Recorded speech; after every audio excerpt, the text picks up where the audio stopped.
Welcome back to another episode of the Sustainable Studio Series. I'm Poornima, the CEO and founder of BizeeBee.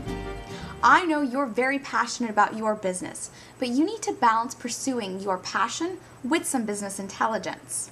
Since many of you are busy building, I've come up with the Sustainable Studio Series. In this video series, we'll explore one suggestion every week to help you build a sustainable Bit Studio business. Even if you're a private instructor and don't have a studio, you can make use of a lot of these suggestions to build a sustainable business. In the last episode, I talked about how as a business owner, you want to put a marketing system in place to keep your customers coming back. This week, we'll explore the third system that you need to put in place, which is an emergency and vacation planning system. Keep in mind that your system will of course evolve with time and become more complex and sophisticated. I know as a business owner it's hard to imagine even taking a vacation, but at some point you'll need one.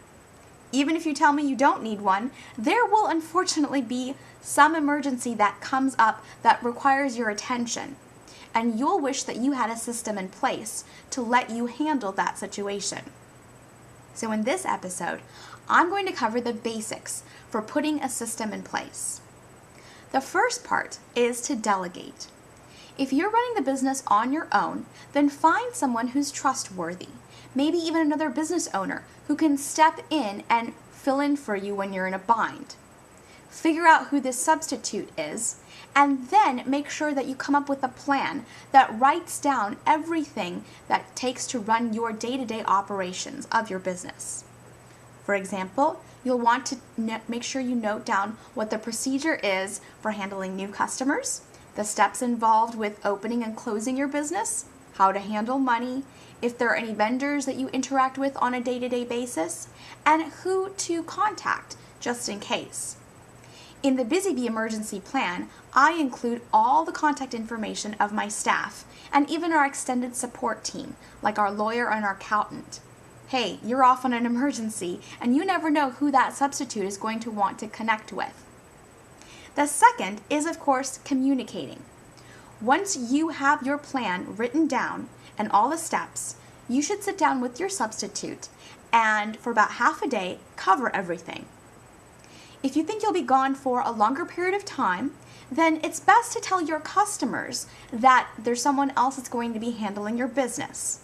Be sure to include it in any announcements that you send out. Now, the third step is to practice. Oftentimes, business owners think just writing out a plan is sufficient, but it's not. There needs to be a sample run-through. So take a couple of days off or limit the time that you are operating the business and have someone else, your substitute, step in. If you do this, then you'll be sure to make sure you know what's covered and what isn't covered, so that in a real emergency or when you're on vacation, they'll be better prepared to take care of your business. The final step is to actually go on vacation. Make sure you take the time off that you need. It's fine to check in periodically and let people know how to contact you, but take the time to relax and rest up. Or if you are faced with an emergency situation, then deal with the emergency and then come back to your business.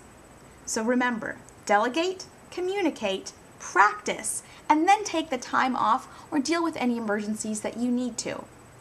You'll feel better about being away from your business once you have a plan in place, and your business will certainly survive.